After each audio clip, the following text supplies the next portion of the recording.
Hello everyone, on today we are going to start our next topic, warfare for wealth, and in this topic we will study about that why the rulers try to control other areas and why they want to defeat to the other rulers or king.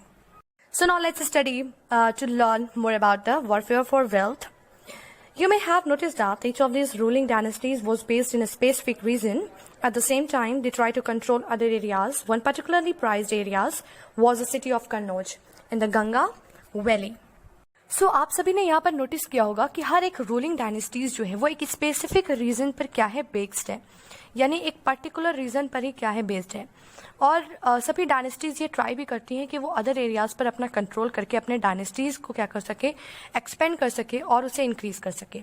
जैसे कि यहाँ पर एक reason के बारे में बताया गया है, एक एरिया के बारे में बताया गया है जो कि सिटी ऑफ कन्नौज है, जो कि गंगा वैली में क्या है सिचुएटेड है, जिसको सभी डायनेस्टीज जो है, सभी रूलर्स क्या कर रहे हैं, ट्राई कर रहे हैं कि वो उसे अपने कंट्रोल में करके अपने डायनेस्टीज में क्या कर ले, इसे इंक्लूड कर ले। For centuries rulers belonging to the Gurjara Pratihara, Rashtrakuta and Pala dynasties fought for control over Kannauj because there were three parties in this long drawn conflict. Historians often describe it as the three-party struggle. कई centuries से rulers क्या कर रहे थे, जो कि गुर्जारा प्रतिहारा से या राष्ट्रकूटा या पाला डायनेस्टी जैसे जो रूलर्स हैं जो इस डायनेस्टीज से बिलोंग कर रहे थे, वो सभी क्या कर रहे थे, फाइट कर रहे थे आपस में। क्या करने के लिए? कन्नौज पर अपना कंट्रोल करने के लिए क्या कर रहे थे, ये फाइट कर रहे थे। क्योंकि ये तीन पार्टीज काफी लॉन्ग टाइम से क्या कर रही हैं, इनके बीच में कॉन्फ्लिक्शन है, इनके बीच में मतभेद है, काफी टाइम से ये स्ट्रगल कर रही हैं। इसलिए हिस्टोरियंस ने इन्हें क्या डिस्क्राइब किया, इनके बारे में क्या डिस्क्राइब किया कि ये क्या है, ये एक थ्री पार्टीड स्ट्रगल है। इसे क्या डिस्क्राइब किया? इसे थ्री पार्टीड स्ट्रगल के नाम से डिस्क्राइब किया, बताया। क्यों ऐसा कहा? क्योंकि इसमें तीन डायनेस्टीज क्या है, इन्वॉल्व है। पहली डायनेस्टी जो है वो गुर्जारा प्रतिहारा है, वहां के रूलर्स इसमें इन्वॉल्व थे। राष्ट्रकूटा के और पाला डायनेस्टीज के भी रूलर्स क्या थे, इन्वॉल्व थे। क्या करने में? कन्नौज को अपने कंट्रोल में लेने के लिए। इसलिए हिस्टोरियंस ने इसे क्या बताया है, थ्री पार्टी स्ट्रगल बताया है। As we will see, rulers also try to demonstrate their power and resources by building large temples. So when they attacked one another kingdoms, they often choose to target temples which were sometimes extremely rich. You will read more about this in chapter 5.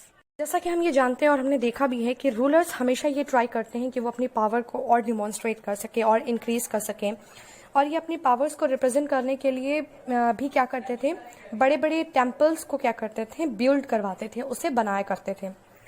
और इसके साथ साथ ये एक दूसरे के kingdoms पे attack भी करते थे, ठीक है। लेकिन इनका जो मोस्टली टारगेट था, जो बहुत ही क्लोजली जो इनका टारगेट होता था, वो क्या होता था, टेम्पल्स पे पहले अटैक करना, ठीक है।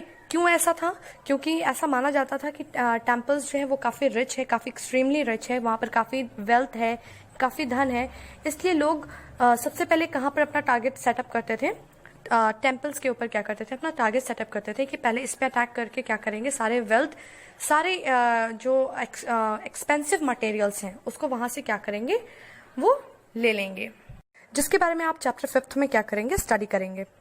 One of the best known of such ruler is Sultan Mahmud of Ghazni, Afghanistan. He ruled from 997 to 1030 and extended control over parts of Central Asia, Iran, and the northwestern part of the subcontinents. He raided the subcontinents almost every year. His target were wealthy temples, including that of Somnath, Gujarat. हम इस ruler को काफी अच्छे से जानते हैं, जिसका नाम क्या है, सुल्तान महमूद ऑफ गजनी, जो कि अफगानिस्तान के थे। इन्होंने 997 से लेके 1030 तक क्या किया था, रूल किया था। इन्होंने अपने कंट्रोल किए हुए पार्ट्स पे, जैसे कि सेंट्रल एशिया पे, ईरान पे, यहाँ तक कि सब कंटिनेंट के नॉर्थ वेस्टर्न पार्ट पे भी अपना कंट्रोल किया था। अपने कंट्रोल किए हुए एरियाज को और भी एक्सटेंड किया था। और इसके साथ साथ ये एवरी ईयर, हर ईयर क्या करते थे, हर साल क्या करते थे ये, कि यहाँ के सब कंटिनेंट पे, यानी इंडियन के सब कंटिनेंट पे क्या करते थे, ये अटैक करते थे। और इनका जो मेनली इनका जो टारगेट होता था वो क्या था, वेल्दी टेम्पल्स। फर्स्टली ये किस पे अटैक करते थे, वेल्दी टेम्पल्स पे अटैक करते थे, ताकि वहां से क्या कर सके, ज्यादा क्वांटिटीज में वेल्थ, धन या एक्सपेंसिव मटेरियल्स को क्या कर सके, कलेक्ट कर सके। जिसमें मोस्टली जो टेम्पल्स इन्वॉल्व थे वो सोमनाथ और गुजरात के थे। Much of the wealth Mahmud carried away was used to create a splendid capital city at Ghazni. He was interested in finding out more about the peoples he conquered and entrusted a scholar named Al-Biruni to write an account of the subcontinent. This Arabic work, known as the Kitab al-Hind, remained an important source for historians. He consulted Sanskrit scholar to prepare this account. Mahmood Ghazni ने जितना भी wealth यहाँ से collect किया था India से, जितना भी इन्होंने अटैक करके जितना भी वेल्थ कलेक्ट किया था, वो इसका यूज़ किस लिए कर रहे थे? अपने कैपिटल सिटी को और स्प्लेंडेड और फ्लोरिश बनाने के लिए, यानी उसे और शानदार बनाने के लिए और डेवलप्ड बनाने के लिए गजनी में। और ये काफ़ी इंटरेस्टेड थे उन लोगों के बारे में जानने के लिए जहाँ पर इन्होंने क्या किया था, जिस एरियाज़ पे इन्होंने अपना कब्जा किया था, उसे कन्क्वायर्ड किया था। ये काफ़ी इंटरेस्टेड थे उन लोगों के बारे में और ज़्यादा जानने के लिए। इसके लिए इन्होंने अपना एक स्कॉलर जो है जिसका नाम था अल-बिरूनी, उसे इन्होंने अपॉइंट किया था क्या करने के लिए? सब कॉन्टिनेंट्स के बारे में राइट करने के लिए, यानी उसके बारे में लिखने के लिए, उसका पूरा एक अकाउंट लिखने के लिए उन्होंने क्या किया था? अल-बिरूनी को अपॉइंट किया था।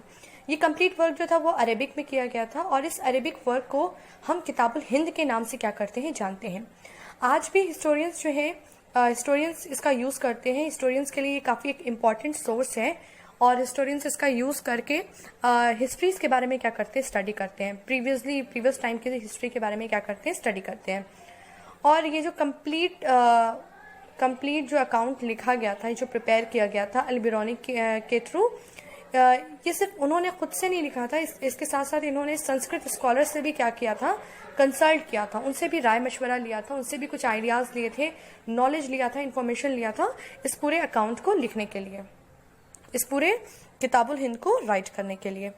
Other kings who engaged in warfare include the Chahmanas, later known as the Chauhans, who ruled over the region around Delhi and Ajmer. They attempted to expand their control to the west and the east, where they were opposed by the Chalukyas of Gujarat and the Gahadwalas of western Uttar Pradesh. The best known Chahmanas ruler was Prithvi Raj, and who defeated an Afghan ruler named Sultan Mahmud Ghori in 1191, but lost to him the very next year in 1192. जो other Kings थे वो किस में engage थे, वो किस में involve थे? वारफेयर में इन्वॉल्व थे, जिसमें जो है चाहमनास के भी रूलर्स जो थे वो इन्वॉल्व थे, जिन्हें हम किसके नाम से जानते थे? चौहान्स के नाम से भी बाद में जानते थे। और इन्होंने जो है दिल्ली के आसपास के एरियाज पे और अजमेर पे क्या किया था? रूल किया था।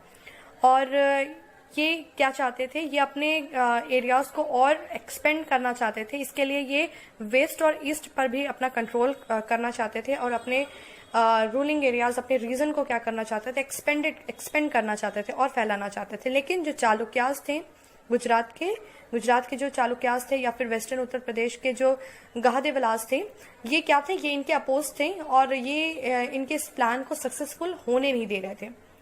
सो चाहमनास के रूलर्स में हम इनको काफ़ी अच्छे से जानते हैं, जिनका नाम क्या है? पृथ्वी राज है, जिन्होंने 1168 से लेकर 1192 तक क्या किया है? रूल किया है। पृथ्वीराज ने अफगान के जो रूलर थे उनको, जिनका नाम क्या था? सुल्तान मोहम्मद गौरी, जिन्हें 1191 में क्या किया था? फर्स्टली डिफीट किया था। लेकिन उसके नेक्स्ट ईयर ही क्या हुआ? ये डिफीट हो गए। और कब हुए थे? 1192 में।